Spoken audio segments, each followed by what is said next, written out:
Selamat malam Ibu Bapak dan Saudara yang terkasih dalam Tuhan. Kita kembali berjumpa dalam ibadah rumah tangga pada tanggal 17 Februari tahun 2021 ini. Di mana tema renungan kita pada malam hari ini yaitu iman mengalahkan dunia. Iman mengalahkan dunia. Ibu Bapak dan Saudara yang terkasih, dalam bacaan Alkitab yang telah kita baca bersama-sama tadi, dari 1 Yohanes pasalnya yang kelima, ayat 4 sampai dengan ayat yang kelima. Di sini kita melihat bahwa Yohanes mengalami ataupun menghadapi suatu kenyataan bahwa pelayanan yang ia lakukan, baik itu pelayanan kepada jemaat Tuhan maupun pelayanan kepada siapapun, tidak selalu berjalan dengan mulus. Ada kalanya ia melayani dengan baik dan ada kalanya juga banyak orang yang tidak menginginkan ataupun bahkan tidak menerima pengajaran ataupun pelayanannya. Seringkali ia menghadapi berbagai macam kendala, baik itu dari luar maupun dari lingkaran ataupun dari dalam persekutuan umat itu sendiri.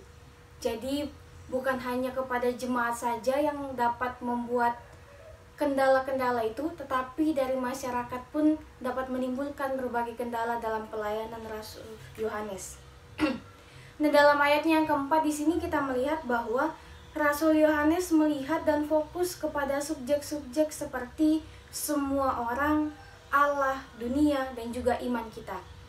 Ia mengatakan, sebab semua yang lahir dari Allah mengalahkan dunia, iman kita.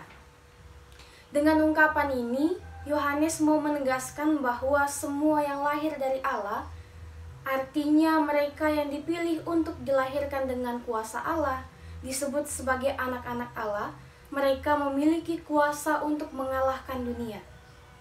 Nah, pertanyaannya adalah, mengalahkan dunia, apa maksudnya dari kata mengalahkan dunia? Dunia yang dimaksud di sini adalah gambaran dari seluruh keberadaan manusia. Dunia dengan sistem politik, budaya, ekonomi, dan juga lingkungan hidupnya. Suatu dunia dengan segala kemewahan dan juga kenikmatannya. Namun seringkali dilupakan dengan kekuasaan sendiri, keserakahan, kebencian, dan juga pementingan diri sendiri. Untuk itulah jangan mengalah, jangan menyerah, dan jangan mengikuti arus dunia demikian ini. Karena akan merusak sendi-sendi kehidupan. Dunia yang digambarkan ini juga masuk dan juga seringkali mengobrak-abrik persekutuan umat dibandingkan dengan kehadiran orang-orang antikristus dan juga nabi-nabi palsu pada masa itu.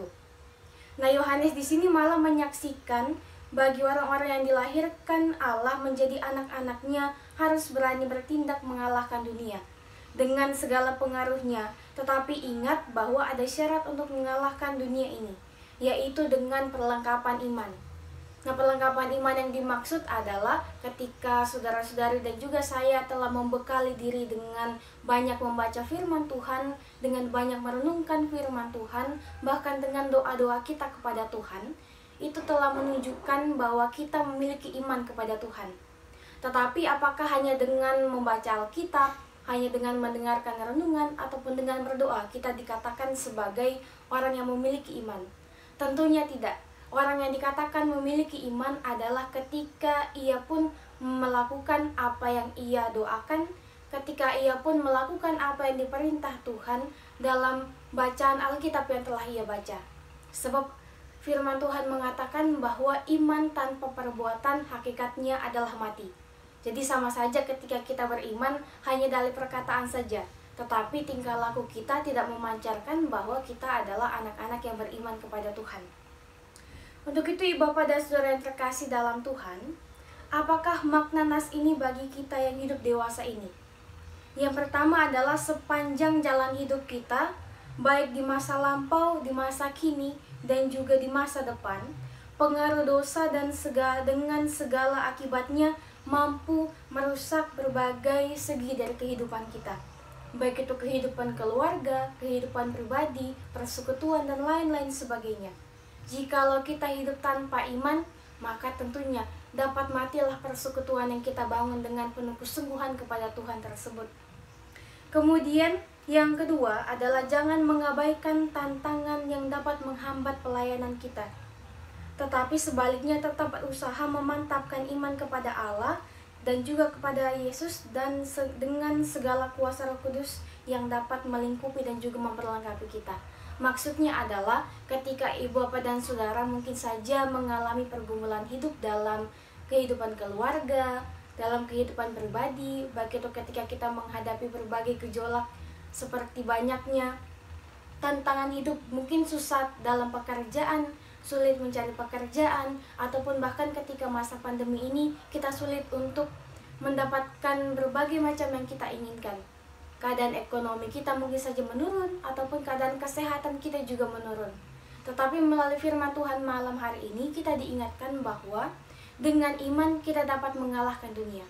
Bukan mengalahkan dunia dalam artian yang lain-lainnya, tetapi mengalahkan dunia bahwa kita mampu untuk diperlengkapi dengan iman kita, supaya kita dapat hidup di dunia ini dengan kesungguhan hati dan juga dengan berpegang teguh kepada perintah Allah. Untuk itu, ibu bapak dan saudara yang terkasih dalam Tuhan, mari kita jalani kehidupan kita dengan penuh iman, dengan penuh semangat, supaya kita dapat memancarkan terang dimanapun kita boleh berada. Memancarkan terang bagi keluarga kita, bagi teman-teman kita, bagi siapapun yang kita temui, baik itu di sekitar lingkungan kita dan dimanapun kita boleh ditempatkan. Amin untuk firman Tuhan malam hari ini.